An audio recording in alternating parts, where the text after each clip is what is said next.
Olá! Nesta videoaula nós vamos começar a falar sobre o ciclo trigonométrico. Em aulas anteriores, nós aprendemos a calcular o seno, o cosseno e a tangente de ângulos que estão entre 0 e 90 graus.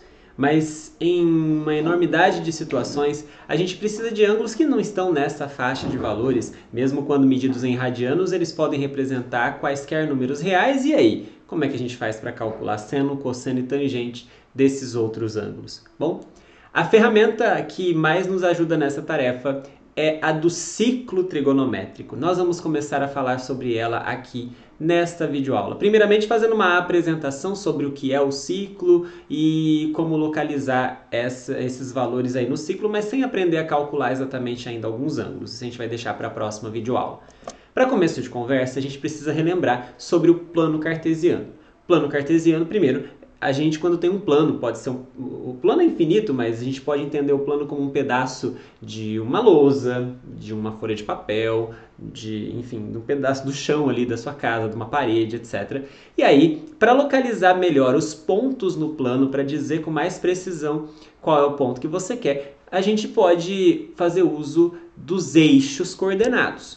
O eixo do x, que a gente coloca na horizontal, e ortogonalmente a ele, o eixo y, o eixo das ordenadas. Bom, ao fazer isso, então, num plano, ao colocar a reta real deitada como o eixo das abscissas e a reta real em pé como o eixo das ordenadas, eixo x e eixo y, cada encontro de um ponto do eixo x com um ponto do eixo y representa um ponto no plano. E aí a gente vai representar isso, na verdade, simbolicamente, através de um par ordenado. Por exemplo, aqui a gente está fazendo a abscissa 4 com a ordenada 3 e a gente obtém um ponto, que é esse que está pintado aí em verde. Mas eu vou chamar esse ponto de ponto P, por exemplo, e aí ele vai ter duas coordenadas, 4 e 3, como o próprio desenho já indica. Primeiro eu escrevo o valor da abscissa, 4, e depois da ordenada, 3. Então, esse par ordenado, 4, 3 e é ordenado, primeiro o x, depois o y, representa para a gente o ponto P. Vou fazer um outro ponto aqui para a gente poder enxergar bem. Se a gente fizer o x igual a menos 5 encontrando o y igual a 4, a gente tem um outro ponto, cujo par ordenado que o representa é menos 5, 4. Aqui eu estou chamando de Q, podia ter chamado de outros pontos. Da mesma maneira, eu podia ter feito pontos em vários outros lugares. E aí, com isso, a gente consegue representar várias curvas que estão por aí no plano. Aqui, por exemplo, tem um exemplo de uma reta, que é essa que está feita de rosa aí, e até escrevi aqui embaixo, né, y igual a x. Por quê? Há algo em comum entre todos os pontos dessa reta, que é o fato de que todos os pontos que estão nessa reta têm o x e o y iguais em cada um deles. Então, por exemplo, aqui vejam que a gente passa pelo x igual a 0 e y igual a 0 também. Aqui a gente passa pelo x igual a 1 e y igual a 1 também. Aqui x igual a 2 e y igual a 2 também. Todos os pontos que têm a coordenada x igual à coordenada y estão sobre essa curva que é uma reta. Entende? Então, a partir de equações, a gente consegue representar ou entender quais são os pontos que estão em determinada curva. Através de uma equação matemática, a gente entende quais são os pontos que estão numa figura geométrica. Isso é muito brilhante. Isso começa a ser estudado de maneira mais clara lá nos trabalhos de René Descartes, lá no passado, pelos matemáticos da época, e revoluciona, inclusive, a história da ciência através desse ponto de vista. E aí é claro que a gente vai utilizar o plano cartesiano não para estudar exatamente as curvas, porque isso seria geometria analítica, não é o nosso foco aqui, mas em particular a gente se interessa em uma curva em específico aqui, que é a circunferência. No plano cartesiano, se a gente tem uma circunferência de centro, que aqui eu vou representar pelas coordenadas x com czinho embaixo, y com czinho embaixo, xc, yc, e raio r, que é um número positivo, real positivo, todos os pontos que estão na circunferência, lembrando então que são os pontos que estão na casquinha apenas, né? Todos os pontos que estão na circunferência são representados, ou melhor, são determinados por uma equação, que é essa que está aqui em cima. Todos os pontos x, y, quaisquer, então x, y qualquer, se ele está na circunferência, então ele satisfaz a equação x menos x c ao quadrado mais y menos yc ao quadrado igual a r ao quadrado. Nessa figura, por exemplo, você está vendo a equação que tem centro 2, 1, porque a coordenada x igual a 2 e y igual a 1, e raio 3, que é representada, ou melhor, é determinada por esta equação. Todos os pontos x, y que estão aqui, por mais que eu não saiba quais são eles, né? Aqui tem números quebrados, ó, no eixo x, no eixo y. Eu não sei quais são, mas eu sei que eles satisfazem essa regra. Eu sei que x menos 2 ao quadrado mais y menos 1 ao quadrado é 3 ao quadrado em qualquer ponto que eu pegar aqui. Então, por exemplo, aqui onde eu estou com o cursor do mouse, é o x igual a 2 com y igual a 4. Se a gente colocar aqui nessa equação x igual a 2 e y igual a 4, vejam só, 2 menos 2 é 0, ao quadrado é 0. Y é 4, 4 menos 1, 3, 3 ao quadrado, 9, então 0 mais 9, 9, desculpa. E do outro lado, 3 ao quadrado, 9 também, 9 igual a 9. Vale a fórmula, né? Então, quaisquer pontos que nós pegarmos nessa circunferência, tem que satisfazer essa equação. Nós estamos interessados, na verdade, nesta circunferência aqui. Aqui eu coloquei outros nomes, daqui a pouco eu já explico para você o seno e o cosseno na história. Mas se a gente olhar aqui e pensar que isso é o plano cartesiano, x e y. Aqui eu coloquei, é claro que aqui está a origem 0, 0. Aqui está o x igual a 1, aí vai ter o x igual a 2, 3 e tal. X menos 1, menos 2, menos 3. Y igual a 1, 2, 3, menos 1, menos 2, menos 3, etc. Só que eu estou concentrado apenas com o x entre menos 1 e 1. E y entre menos 1 e 1, porque eu acabei de fazer nessa figura a circunferência de centro 0, 0 e raio r igual a 1. Esta circunferência, pelo que está dito aí, tem a seguinte equação: x menos x do centro, que é 0 ao quadrado, mais y menos y do centro ao quadrado, igual a raio ao quadrado. X menos 0 é x, y menos 0 é y, 1 ao quadrado é 1. Esta circunferência que está aqui, portanto, é a circunferência de equação x ao quadrado mais y ao quadrado igual a 1. Qualquer ponto que eu pegar nessa circunferência, qualquer ponto, por exemplo, vou pegar um ponto aqui, eu não sei qual é a coordenada x dele. Vou chamar de x, vou chamar esse ponto de A, vai, xa. E a coordenada dele, que eu não sei quanto é ya. Eu não sei quais são essas coordenadas, mas eu sei que se eu colocar o xa no lugar do x e eu colocar o ya no lugar do y, com certeza xa ao quadrado mais y ao quadrado vai dar 1. Tá? É isso que significa a gente poder representar ou entender os pontos dessa circunferência com base nessa equação. Ela nos diz quais pontos estão ou não na circunferência, tá bom? Bom, esta aqui que nós fizemos, esta em particular, é a chamada circunferência trigonométrica, ou melhor dizendo, o ciclo trigonométrico. Mas, por que trigonométrica? O que tem a ver com seno e cosseno? Bom, aí é que tá. Você deve se lembrar de alguma videoaula anterior em que nós falamos sobre uma das relações fundamentais da trigonometria que relacionava seno e cosseno de um ângulo. Uma das relações fundamentais da trigonometria, que eu chamei de segunda relação fundamental da trigonometria, nos diz que o quadrado do seno de um ângulo mais o quadrado do seu cosseno é sempre igual a 1. E aí a ideia para generalizar o conceito de seno e cosseno para outros ângulos é que esta relação continue valendo. Então a gente vai generalizar esses conceitos fazendo com que esta relação continue valendo. E é aí que entra a circunferência trigonométrica da qual nós estamos falando. Porque esta circunferência aqui de centro 0, 0 e raio 1 satisfaz uma equação que lembra muito a segunda relação fundamental da trigonometria. Se nós trocarmos o x por cosseno, por exemplo, e o y por seno, por exemplo, essa soma ao quadrado dá 1, e é exatamente isso que se transforma no ciclo trigonométrico. A gente vai trocar o x por cosseno, a gente vai trocar o y por seno, e a gente vai entender que cada ponto nessa circunferência está associado a um ângulo, e as coordenadas desse ponto vão ser para a gente o cosseno e o seno nessa ordem. Então, olha para essa figura para a gente poder entender direitinho. Vamos supor que a gente tem um ângulo qualquer, positivo, negativo. Vamos pensar que geralmente a gente vai medir agora em radianos, mas pode ser em graus. Sei lá, ângulo de 130 graus, não sei.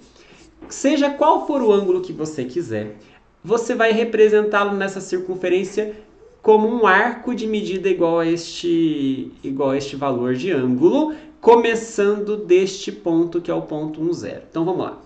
Aqui, que eu chamei de ponto A, você está vendo o ponto com coordenada x igual a 1, y igual a 0.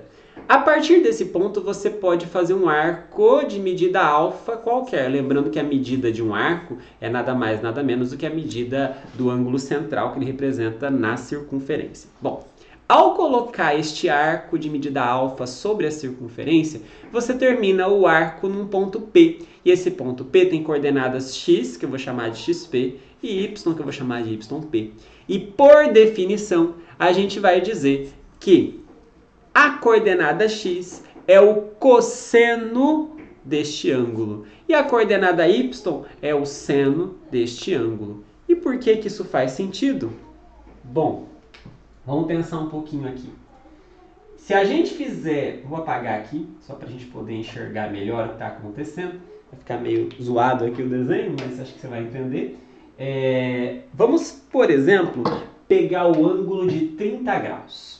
Então, vamos representar o 30 graus como um arco nessa circunferência. Sempre, presta atenção, sempre no sentido anti-horário e a partir do ponto 1, 0. É a partir daqui que a gente vai girar e fazer o ângulo que a gente quer. Eu vou parar aqui com 30 graus.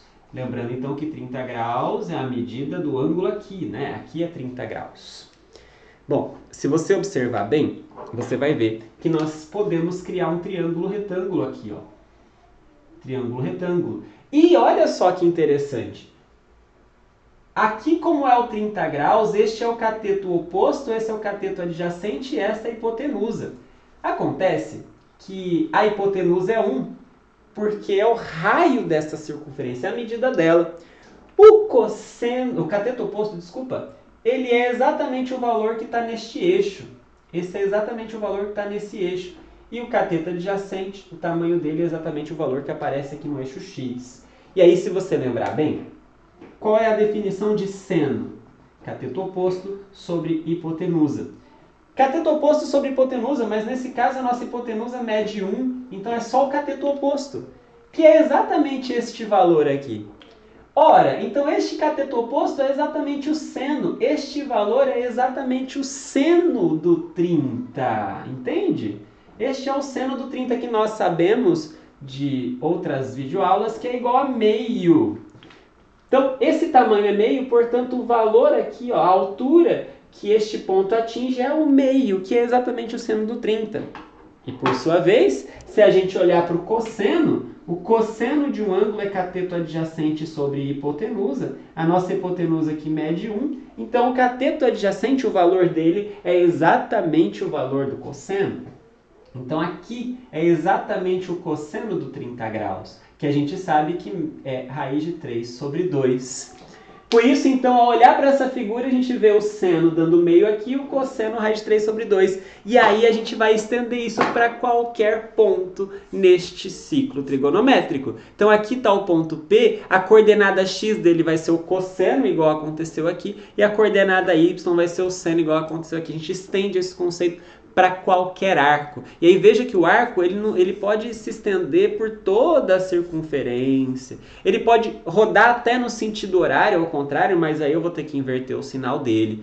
E assim por diante. A gente vai falar sobre isso em outras videoaulas. Mas por hora, lembre-se, a gente sempre mede um arco no sentido anti-horário, sempre no sentido anti-horário, começando ali do ponto 1, 0. E aí a gente localiza este ângulo como um ponto, que é onde termina o arco. Ali naquele ponto a coordenada x é o cosseno, por isso que a gente fala que é o cosseno que está aqui deitado, com sono, e o seno que está em pé, sem sono.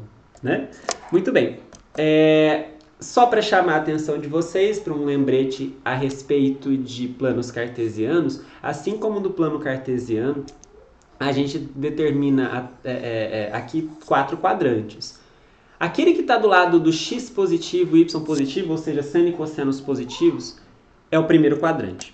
Mas se a gente for para o lado de cá, a gente vai observar que o cosseno assume valores negativos.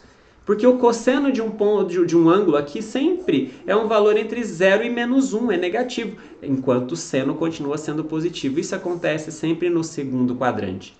Já no terceiro quadrante, os ângulos marcados aqui, os pontos que marcam os arcos aqui, têm coordenadas x e y negativas. Portanto, tanto o cosseno quanto o seno aqui no terceiro quadrante vão ser negativos. E no quarto quadrante, o cosseno volta a ser positivo, mas o seno volta a ser negativo. Tá? Então, chama atenção para vocês sobre essa questão dos quadrantes. Os quadrantes agora, onde tiver o nosso arco, onde o nosso arco terminar, vai determinar para a gente o sinal do cosseno e do seno, que não precisam necessariamente mais serem positivos, como acontece sempre com ângulos entre 0 e 90. Eles podem assumir valores negativos agora.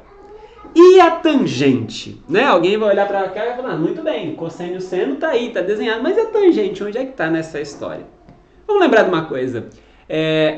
Tem uma outra relação fundamental da trigonometria que também relaciona tangente com seno e cosseno. E a gente quer que essa relação continue valendo. Tangente é igual a seno sobre cosseno. E aí a gente vai fazer uma maneira de, no ciclo trigonométrico, essa relação continuar sendo válida. E aí, para que isso aconteça, eu vou deixar você verificar por quê.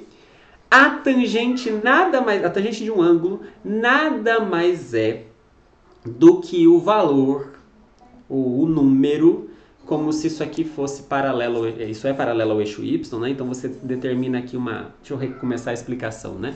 A gente faz uma reta. Essa reta, ela tem o x igual a 1 e ela é paralela ao eixo y. Então a gente vai entender que nessa reta, que aqui eu representei com uma cor mais avermelhada, a gente começa a medir como se a gente medisse no eixo y. Aqui é o 0, aí vai subindo 1, 2, 3, etc. Opa. E aí a gente vai descendo no negativo. Menos 1, menos 2, menos 3 e assim por diante. Como a gente faz no eixo do seno, a gente faz aqui na tangente. Eles são paralelos mesmo.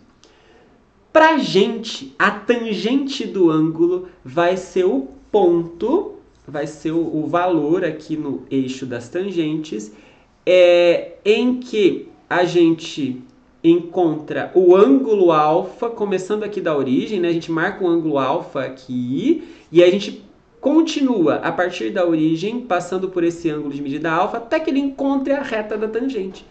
E aí onde ele encontra é o valor da tangente. Não sei se está muito claro, mas eu vou tentar fazer uma figurinha aqui, para nos ajudar. Então aqui a gente vai colocar o eixo que a gente vai chamar de tangente. Ele é paralelo ao eixo y e ele passa exatamente colando ali no 1. Aliás, a palavra tangente é muito bem usada aqui, né? Porque, de fato, esta reta é tangente à circunferência no conceito geométrico.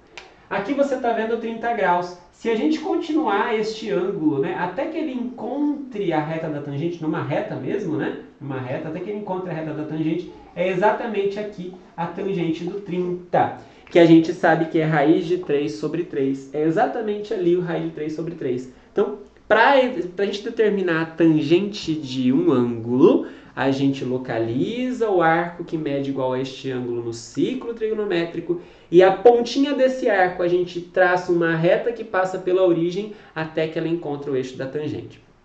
Observe que isso pode acontecer em outros quadrantes também. Eu sei que a minha figura não vai ficar muito boa, mas eu acho que vale a pena um desenho aqui.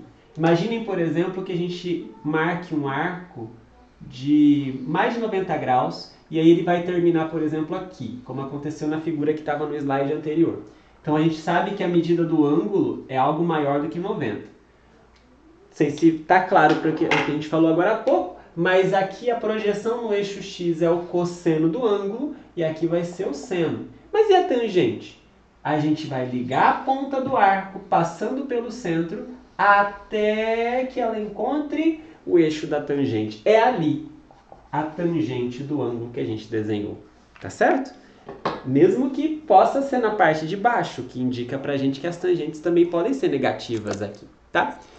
Só para chamar atenção antes de nós terminarmos essa videoaula, vejam que o cosseno e o seno estão assumindo valores sempre entre menos 1 e 1. Não tem como um ângulo ao girar em torno dessa circunferência, escapar do cosseno igual a menos 1, para trás do menos 1 ou para lá do 1. E a mesma coisa o seno. Qualquer ângulo que a gente determinar vai estar aqui com o seno entre menos 1 e 1. Então essa é uma informação muito importante que segue do ciclo trigonométrico. O seno de um ângulo é sempre maior ou igual a menos 1 e menor ou igual a 1. O cosseno também, sempre maior ou igual a menos 1 e menor ou igual a 1, enquanto a tangente não.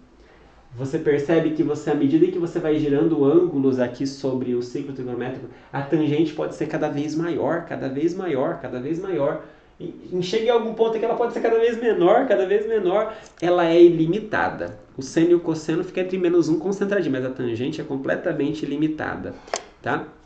E, aliás, observe uma coisa, tem alguns valores de ângulos que nem vão ter tangente. Se a gente olhar para o ângulo 90 graus, olha só, 90 graus termina aqui.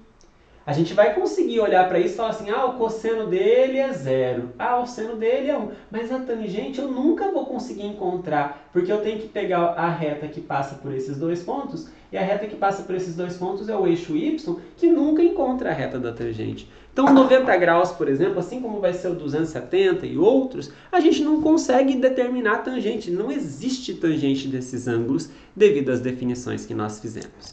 Tudo bem? Então, assim, eu sei que esta foi uma aula um pouco introdutória, talvez até um pouco confusa, se a gente olhar para isso e falar assim, nossa, eu não entendi nada de como é que calcula seno, cosseno e tangente.